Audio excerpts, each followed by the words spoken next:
Hello everyone, welcome to my channel Chemistry Zone by Silky Agrawal. Today's topic is aromatic heterocycle. Criteria of aromaticity, which is taken from heterocyclic compound MSc second semester chemistry. First of all, we will discuss synopsis, in which we will study introduction, basic introduction of aromaticity, criteria of aromaticity, जिसमें हम पढ़ेंगे chemical behaviour, electrophilic substitution reaction, chemical behaviour it means उसके chemical reaction से related, फिर then structural bond length equalisation, energetic enhanced stability, magnetic ring current effect. Magnetic ring current effect में और further 3 तरीके से पढ़ेंगे, anomalous chemical shift, large magnetic anisotropies, diamagnetic susceptibility exaltation, then conclusion and reference. तो ये topic है aromatic हेट्रोसाइकल्स का, criteria of aromaticity.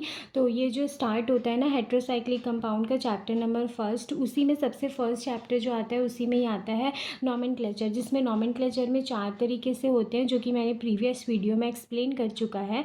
अगर आप उसको नहीं देखे होंगे तो पहले आप उसको देख सकते हैं, तो क्या लाइन बाई लाइन जो है वो पूरा प्रिपेयर हो जाएगा। एग्ज़ाम के पॉइंट ऑफ व्यू से भी मैंने उसमें पूरे नोट्स लिख करके अच्छे से पूरा एक्सप्लेन किया है, तो आप उस नोट्स को भी यूज़ कर सकते हैं, उससे ईजिली आप एग्ज़ाम में भी उसको लिख सकते हैं। तो ये जो नॉमेनक्लेचर का था वो प्रीवियस 3 वीडियो में मैंने पूरे बहुत अच्छे से एक्सप्लेन कर दिया है नोट्स के साथ। उसके बाद जो नेक्स्ट टॉपिक आता है वो होता है criteria of aromaticity.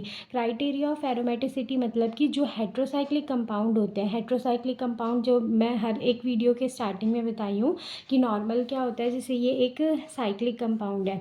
Cyclic compound मतलब कार्बोसाइक्लिक बोलते हैं, जिसमें हर जगह क्या होते हैं, हर एक पॉइंट पे कार्बन जो होता है वो प्रेजेंट होता है। अब इसमें से एक कार्बन को अगर मैं रिप्लेस कर दूंगी हेट्रोएटम से, हेट्रोएटम मतलब कि nitrogen, phosphorus, sulphur and oxygen, इस तरीके से अगर मैं इसको बना देती हूँ, तो ये जो बनेगा, अगर एक हेट्रोएटम के प्रेजेंस में साइक्लिक कंपाउंड, इसी को बोलते हैं हेट्रोसाइक्लिक कंपाउंड। अब हेट्रोसाइक्लिक कंपाउंड में एरोमेटिसिटी देखना, एरोमेटिसिटी मतलब कि वो कंपाउंड एरोमेटिक है कि नहीं है, तो उसको इस चैप्टर में डिस्कस करेंगे, थ्योरी के साथ है, पूरा आप आराम से समझिए जैसे समझाती हूँ। और ये थोड़ा लेक्चर जो है ना वो बड़ा होगा, इसीलिए इसको मैं 2 पार्ट में लेके आऊँगी, पहला फर्स्ट और उसके जस्ट नेक्स्ट डे आपको सेकेंड वाला लेक्चर भी इसका मिल जाएगा। तो क्राइटेरिया ऑफ एरोमेटिसिटी के लिए सबसे पहले ये एरोमेटिक होता क्या है। तो कोई भी जब भी कंपाउंड है, हमको उसको पता करना है कि वो एरोमेटिक है कि नहीं है, तो वो पहले बेसिक के लिए हम देखेंगे, बेसिक मतलब कि कार्बोसाइक्लिक कंपाउंड के लिए, फिर उसके बाद उसको देखेंगे हेट्रोसाइक्लिक कंपाउंड के लिए। एक्चुअल में ये क्राइटेरिया जो पढ़ते हैं एरोमेटिसिटी का, ये ऑल ट्रू नहीं होता है, ये सूडो होता है। इट मीन्स समटाइम्स ये वर्क करता है और समटाइम ये वर्क नहीं करता है, इट मीन्स ये ऑल ट्रू नहीं होता है, ठीक है। तो सबसे फर्स्ट यहाँ बेसिक इंट्रोडक्शन ऑफ एरोमेटिसिटी की, एक्चुअल में एरोमेटिसिटी किसको बोलते हैं, एरोमेटिसिटी होता क्या है। तो यहाँ पे क्या बोल रहा है कि जो भी कभी भी कोई भी कंपाउंड गिवन है, वो अगर साइक्लिक है, प्लेनर है, कॉन्जुगेटेड है, ये 3 चीज़ें जो होती है उनमें कंपलसरी होनी चाहिए। ये 3 चीज़ देखेंगे। अगर ये 3 चीज़ में से एक भी चीज़ वहाँ पे क्या होती है, एब्सेंट होती है, इट मीन्स वो क्या होता है, नॉन एरोमेटिक कहलाता है। 3 चीज़ होगा यहाँ पे एरोमेटिसिटी में, एक होता है एरोमेटिक, एक होता है एंटी एरोमेटिक और एक होता है नॉन एरोमेटिक। तो एरोमेटिक और एंटी एरोमेटिक होने के लिए ये तीनों चीज़ें वहाँ पे होनी चाहिए। और अगर तीनों में से एक भी डिस्टर्ब्ड है, इट मीन्स या तो वो साइक्लिक नहीं है, या तो वो प्लेनर नहीं है, या तो वो कॉन्जुगेटेड नहीं है, तो उस केस में वो नॉन प्लेनर होता है। नॉन प्लेनर मतलब कि नॉन एरोमेटिक होता है, ठीक है। तो अब ये साइक्लिक क्या बोलता है, तो साइक्लिक मतलब क्लोज्ड सिस्टम, जैसे ये पूरा क्लोज्ड सिस्टम है, साइक्लिक होना चाहिए। सेकेंड क्या बोल रहा है, प्लेनर, प्लेनर मतलब उसका हर एक कार्बन जो है वो sp2 हाइब्रिडाइज्ड होना चाहिए, sp2 हाइब्रिडाइज्ड। फिर उसके बाद आता है नेक्स्ट कॉन्जुगेशन, कॉन्जुगेशन मतलब अल्टरनेट डबल बॉन्ड, अल्टरनेट जैसे कि ये 1 पोजीशन सेकेंड में नहीं है, फिर ये 3rd पोजीशन 4th में नहीं है, it means alternate double bond present होने चाहिए। और sp2 हाइब्रिडाइज्ड मतलब इसको अगर मैं, ये वाला है, इसको अगर मैं ड्रॉ करूँगी तो कुछ इस तरीके से होगा,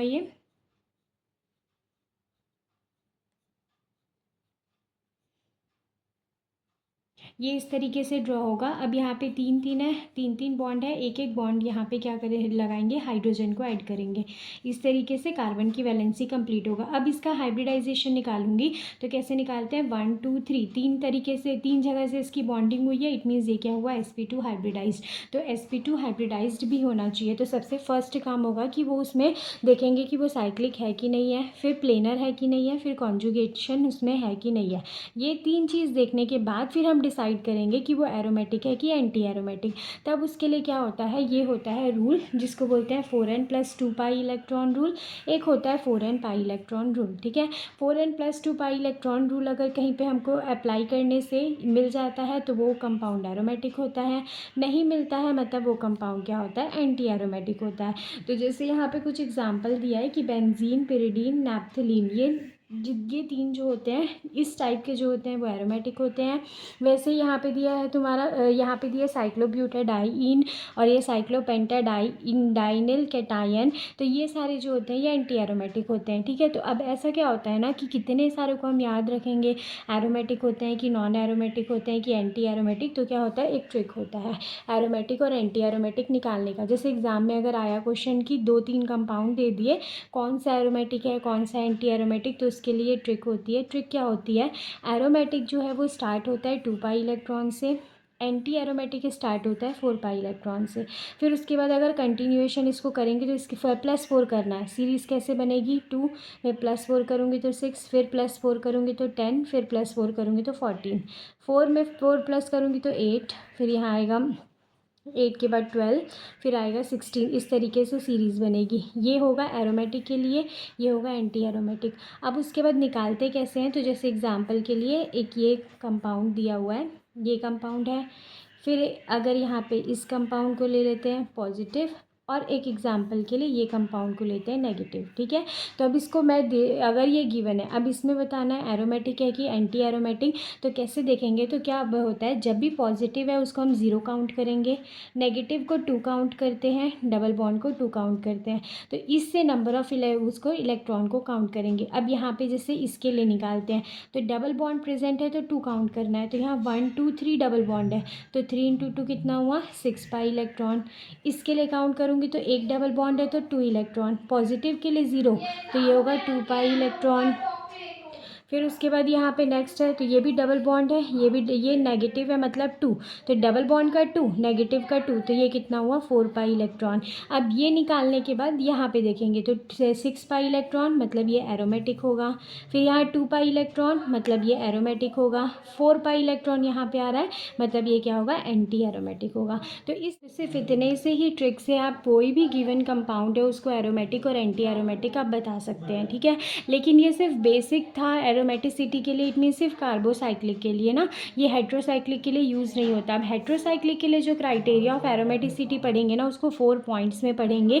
ये बेसिक जनरल इंट्रोडक्शन ज़रूरी था इसलिए मैंने इसको अच्छे से एक्सप्लेन कर दिया है। तो कोई भी गिवन कंपाउंड रहेगा तो सिर्फ इस ट्रिक को यूज़ करके आप उसकी एरोमेटिसिटी को निकाल सकते हैं। लेकिन हाँ, एरोमेटिक और एंटी एरोमेटिक निकालने से पहले ये 3 को ज़रूर चेक कीजिएगा। ये तीन अगर एब्सेंट होंगे तो वो एरोमेटिक और एंटी एरोमेटिक नहीं होगा, वो नॉन एरोमेटिक कहलाएगा। और बाकी मैंने ट्रिक में बता दिया एरोमेटिक के लिए क्या होगा, एंटी एरोमेटिक के लिए, और इलेक्ट्रॉन काउंट कैसे करना है, पॉजिटिव के लिए 0 लेना है, नेगेटिव के लिए 2 लेना है और डबल बॉन्ड के लिए भी 2 इलेक्ट्रॉन को कंसिडर करना है।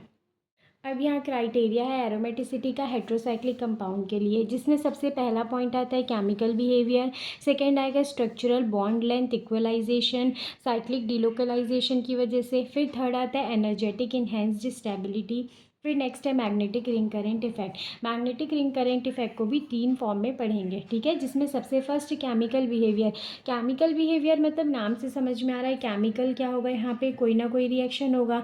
और ये जो पूरा क्राइटेरिया है ना वो किस पे बेस्ड लेते हैं, तो बेंजीन के बेस पे लेते हैं। ठीक है, तो बेंजीन क्या होता है, एक कम्प्लीटली एरोमेटिक होता है, और एरोमेटिक के लिए अभी कंडीशन बताई थी क्या क्या होना चाहिए, तो एक होना चाहिए वहाँ पे वो प्लेनर होना चाहिए, सेकेंड वहाँ पे sp2 हाइब्रिडाइज्ड होना चाहिए, एंड थर्ड वहाँ पे कंटिन्यूएशन में क्या होना चाहिए, उसका कॉन्जुगेशन जो है वो प्रेजेंट होना चाहिए। ठीक है, तो बेस हमेशा किसको लेके चलना है, बेंजीन को। बेंजीन के ही बेस पे बताएंगे कि वो हेट्रोसाइक्लिक कंपाउंड जो है वो एरोमेटिक है कि एंटी एरोमेटिक है। ठीक है, तो केमिकल बिहेवियर में जो बेंजीन होता है, बेंजीन क्या करता है, इलेक्ट्रोफिलिक एरोमेटिक सब्सटीट्यूशन रिएक्शन के थ्रू अगर बताएंगे तो बेंजीन जो होता है वो सब्सटीट्यूशन रिएक्शन को शो करता है एडिशन रिएक्शन को शो नहीं करता, ठीक है।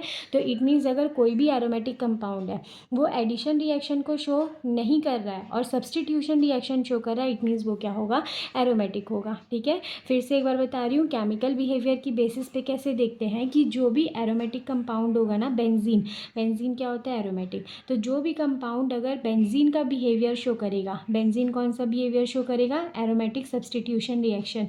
तो जो भी हेट्रोसाइक्लिक कंपाउंड है सब्सटीट्यूशन रिएक्शन शो करेगा, एडिशन रिएक्शन शो नहीं करेगा, वो क्या कहलाता है, एरोमेटिक कहलाता है, ठीक है। लेकिन मैं स्टार्टिंग में ही बताई कि क्राइटेरिया ऑफ एरोमेटिसिटी जो होता है वो पूरा कंप्लीट ट्रू नहीं होता है। किसी किसी केसेस में क्या होता है ना, एक्सेप्शन होता है, जैसे यहाँ पे दिया हुआ है कि सारे एरोमेटिक सिस्टम जो है वो बेंजीन जैसे एक्ट नहीं करते। कहने का ये मतलब है कि बहुत सारे जो होते हैं ना वो एडिशन को प्रिफर करते हैं इलेक्ट्रोफिलिक सब्सटीट्यूशन के ऊपर। इट मीन्स इलेक्ट्रोफिलिक सब्सटीट्यूशन ना करके वो एडिशन रिएक्शन को करते हैं। और बहुत सारे बेंजीनॉइड कंपाउंड जो होते हैं ना वो एडिशन रिएक्शन शो करते हैं, सब्सटीट्यूशन नहीं। वही चीज़ जो मैं अभी बताई। फिर जैसे यहाँ दिया है फिनान्थ्रीन एंड एंथ्राजीन, ये ब्रोमीन को ऐड करते हैं, एडिशन रिएक्शन को शो करते हैं। बाद में ये एज ए डाईइन का फॉर्मेशन, इट मीन्स क्या होगा, पहले तो तीन, यहाँ पे तीन होगा बॉन्ड का कंजुगेशन, बाद में क्या होता है डाईइन, मतलब दो डबल बॉन्ड यहाँ पे हो जाते हैं और ये डील सेल्युलर रिएक्शन कहलाता है, ठीक है। इट मीन्स फिनान्थ्रीन और एंथ्राजीन दोनों जो होते हैं उसमें एरोमेटिक कैरेक्टर तो होता है लेकिन वो एडिशन रिएक्शन शो करते हैं, इसीलिए वो एरोमेटिक नहीं होते हैं। सेम वैसे ही फ्लूरीन्स जो होता है वो एरोमेटिक होता है लेकिन इसमें सब्सटीट्यूशन रिएक्शन नहीं होता। एरोमेटिक होने के बाद भी सब्सटीट्यूशन नहीं होता, और यहाँ पे स्टार्टिंग में क्या बोली, सब्सटीट्यूशन होगा वही एरोमेटिक होगा, लेकिन यहाँ तो सब्सटीट्यूशन नहीं है फिर भी ये एरोमेटिक होता है, तो ये भी एक एक्सेप्शन है। एडिशन रिएक्शन जो होता है C60 के लिए ईजी होता है, ठीक है, लेकिन फिर भी C60 जो होता है वो क्या होता है, एरोमेटिक होता है। इट मीन्स वो एडिशन रिएक्शन शो कर रहा है बट स्टिल वो क्या होता है, एरोमेटिक। तो ये जो केमिकल बिहेवियर वाला और बाकी और भी जो आगे एरोमेटिसिटी का क्राइटेरिया पढ़ेंगे ना, ये पूरा ट्रू नहीं होता है। निकालते भले ही इससे है लेकिन ये पूरा कंप्लीट ट्रू नहीं होता, कुछ कुछ इसके एक्सेप्शन होते हैं जो कि आप मेनली ध्यान रख सकते हैं। जैसे कभी कभी क्या होता है ना, एग्जाम में से 1 मार्क्स में क्वेश्चन आ जाएगा कि जो फिनान्थ्रीन और एंथ्राजीन जो होता है वो एरोमेटिक होता है कि नहीं होता है, तो वहाँ पे आप इजीली वहाँ पे लिख सकते हैं कि एरोमेटिक होता तो है लेकिन ये एडिशन रिएक्शन जो है उसको शो करता है, ठीक है, ये सब भी लिख सकते हैं। तो ये केमिकल बिहेवियर जो था वो कंप्लीट ट्रू नहीं होता है बट इसको यूज़ करते हैं एरोमेटिसिटी निकालने के लिए। फिर इसी का नेक्स्ट टॉपिक आता है स्ट्रक्चरल ज्योमेट्रिक क्राइटेरिया, जो कि बॉन्ड लेंथ इक्वलाइजेशन पे बेस्ड होता है। बॉन्ड लेंथ इक्वलाइजेशन मतलब क्या होता है, तो जो बेंजीन स्टार्टिंग में ही मैं बताई, एक जो बेंजीन होता है इसमें 3 पाई बॉन्ड प्रेजेंट होते हैं, तो इसका जो वो होता है ना, डीलोकलाइजेशन की वजह से इसका बॉन्ड लेंथ जो होता है वो सेम होता है।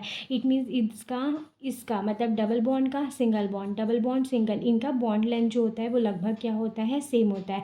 तो बॉन्ड लेंथ इक्वलाइजेशन होता है किसकी वजह से, साइक्लिक डीलोकलाइजेशन, क्योंकि ये इस तरीके से अगर प्रेजेंट है और यहाँ पे इसको मैं इधर भी शिफ्ट करा सकती हूँ, इसको इधर भी करा सकती हूँ, इसको इधर भी, तो नेक्स्ट स्ट्रक्चर जो बनेगा वो किस टाइप से बनेगा, ऐसा दिया हुआ है, तो नेक्स्ट स्ट्रक्चर जो है वो इसका इस तरीके से बनेगा। तो यहाँ पे क्या हो रहा है, कंप्लीट डीलोकलाइजेशन। तो कंप्लीट डीलोकलाइजेशन की वजह से क्या होता है ना, इसका बॉन्ड लेंथ जो होता है डबल बॉन्ड और सिंगल बॉन्ड का वो इक्वल होता है। इस बेस पे भी हम बता सकते हैं कि बेंजीन में जो बॉन्ड लेंथ इक्वलाइजेशन होता है उसकी वजह से वो कंपाउंड क्या होता है, एरोमेटिक होता है, ठीक है। तो इसका क्या करते हैं, ये जो अगर वैल्यू निकालते हैं ना एरोमेटिक हाइड्रोकार्बन में, तो इसका बॉन्ड लेंथ जो होता है 1.40 एंगस्ट्रॉन्ग का इसका वैल्यू होता है। इट मीन्स इसके आसपास जितना भी वैल्यू जिसका भी आएगा ना वो हमेशा एरोमेटिक होगा, ठीक है। तो डायरेक्ट डिटर्मिनेशन कर सकते हैं हम लोग बॉन्ड लेंथ का गिवन इन्फॉर्मेशन से। जैसे यहाँ फ्यूरान, पायरोल और थायोफीन दिया है, ठीक है, तीनों जो है वो एरोमेटिक है, लेकिन तीनों में मोर एरोमेटिक कौन सा होगा, एरोमेटिक क्यों है, क्योंकि यहाँ पे कंप्लीट डीलोकलाइजेशन है और यहाँ पे 6 पाई इलेक्ट्रॉन जो है वहाँ पे प्रेजेंट है, ठीक है। तो तीनों क्या होंगे, एरोमेटिक होंगे, लेकिन तीनों में मोर वो एरोमेटिक कौन होगा, तो इसके लिए एक कंडीशन आती है, इसमें ऑक्सीजन प्रेजेंट है, इसमें नाइट्रोजन, इसमें क्या होता है, सल्फर।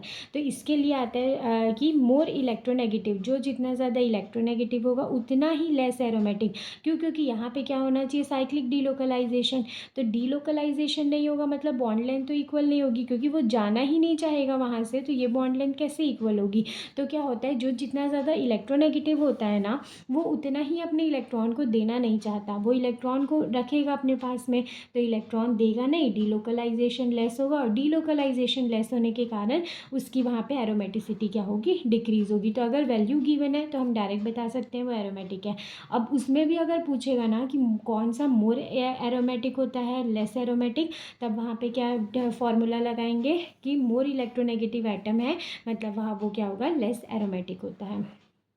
फिर उसके बाद नेक्स्ट यहाँ पे देगा, यहाँ पे दिया हुआ है कि बॉन्ड लेंथ अल्टरनेशन रेशियो जो होता है ना, उससे भी हम निकाल सकते हैं कि कौन सा एरोमेटिक है, कौन सा एंटी एरोमेटिक। इसका फॉर्मूला होता है, बॉन्ड लेंथ लिखेंगे कार्बन डबल बॉन्ड कार्बन का, फिर उसको डिवाइड करते हैं bond length of carbon single bond carbon से, तो उसकी अप्रॉक्स वैल्यू क्या आनी चाहिए, 1 आनी चाहिए। जैसे यहाँ पे दिया है 1.40, लेकिन क्या होता है ना, इतनी वैल्यूज़ को याद करना कि हर एक स्ट्रक्चर का डबल बॉन्ड का वैल्यू, हर एक स्ट्रक्चर का सिंगल बॉन्ड का वैल्यू याद करना क्या ईजी नहीं होता, ठीक है। इसलिए ये स्ट्रक्चरल और ज्योमेट्रिक क्राइटेरिया जो होता है ना, वो हर जगह पे एप्लीकेबल नहीं होता है। जैसे केमिकल वाला था तो केमिकल वाले में बहुत सारे एक्सेप्शन थे, सेम वैसे ये स्ट्रक्चरल वाला है ना, ये भी पूरा ट्रूली अप्लाई नहीं होता, क्योंकि बहुत सारी वैल्यूज़ को एक बार में याद करना पॉसिबल नहीं होता है। फिर उसके बाद नेक्स्ट आता है बाय मैग्नेटिक ससेप्टिबिलिटी। तो मैग्नेटिक ससेप्टिबिलिटी जो है ना, वो थोड़ा सा क्वाइट इजी पड़ता है। क्यों? क्योंकि वहाँ पे ना वैल्यू हमेशा गिवन रहेगी, 3-4 जैसे कंपाउंड दे दिया जाएगा और तीनों चारों में मैग्नेटिक ससेप्टिबिलिटी की वैल्यू को लिख देंगे। बस आपको बताना है एरोमेटिक कौन सा है, नॉन एरोमेटिक और एंटी एरोमेटिक कौन सा होता है, ठीक है। तो यहाँ से वैल्यू याद कर सकते हैं, जैसे कि लार्जर नेगेटिव वैल्यू होगी, मतलब जितनी ज़्यादा नेगेटिव वैल्यू होगी वो एरोमेटिक होगा, और जितनी ज़्यादा पॉजिटिव वैल्यू होगी मैग्नेटिक ससेप्टिबिलिटी के, वो उतना ही एंटी एरोमेटिक होगा, और वैल्यू जो है वो ज़ीरो के पास होगी, ठीक है, तो वो क्या होता है, नॉन एरोमेटिक होता है। जैसे एग्जांपल में दिया है, माइनस से बहुत ज़्यादा माइनस में है मतलब एरोमेटिक है, बहुत ज़्यादा प्लस में है मतलब एंटी एरोमेटिक है, और वो क्या है, ज़ीरो के आसपास होगा, ठीक है, वो चाहे प्लस में हो चाहे माइनस में हो, वो ज़ीरो के आसपास होगा, तो वो क्या कहलाता है, नॉन एरोमेटिक कहलाता है। तो मैग्नेटिक ससेप्टिबिलिटी की वैल्यू को जो गिवन रहेगी डायरेक्ट उसको देख करके आप बता सकते हैं, ठीक है। लेकिन फिर से वही चीज़ कि ये तो ट्रू होता नहीं है, तो इसके भी कुछ एक्सेप्शन होते हैं, जिसमें यहाँ पे दिया हुआ है, जैसे एग्जांपल के लिए बोराजीन।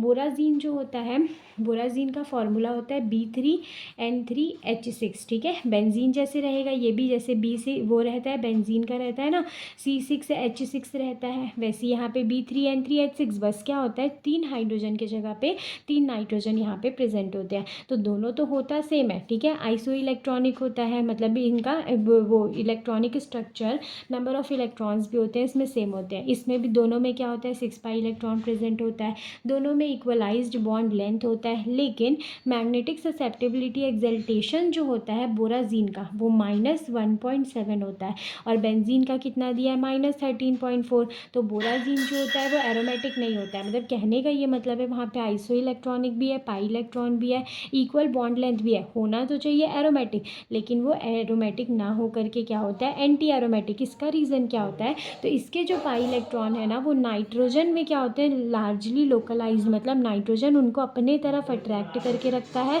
और लोकलाइजेशन नहीं होने देता है, ठीक है, ये एक एक्सेप्शन। सेकेंड यहाँ देता है साइक्लोब्यूटाडाइन और साइक्लोपेंटाडाइनिल कैटायन, ये क्या होते हैं, हाईली एंटी एरोमेटिक होते हैं। इसका रीज़न क्या होता है, क्योंकि इसका भी पॉजिटिव और इसका पॉजिटिव, हाईली पॉजिटिव इसकी वैल्यू होती है, ठीक है। लेकिन अगर देखा जाए तो इनको ईजिली क्या होता है ना, डिफ्रेंशिएट नहीं कर सकते। जैसे साइक्लोपेंटाडाइनिल कैटायन है और साइक्लोपेंटाडाइनिल एनायन है, दोनों की वैल्यू क्या होती है, लगभग सेम होती है, एंटी एरोमेटिक होता है, लेकिन इनको ईजिली डिफ्रेंशिएट नहीं कर सकते। तो यहाँ पर जो मैं बताइए वीडियो में, इसमें 3 बताई मैं, पहला था केमिकल बिहेवियर, सेकेंड उसका था बॉन्ड लेंथ इक्वलाइजेशन जो कि डीलोकलाइजेशन की वजह से था, एंड थर्ड है मैग्नेटिक ससेप्टिबिलिटी। तो इसके जो आगे का लेक्चर है ना, वो नेक्स्ट वाली वीडियो पे आपको मिलेगा, क्योंकि ये वीडियो थोड़ी सी बड़ी हो रही थी, इसीलिए मैं इतना ही इसमें एक्सप्लेन की हूँ।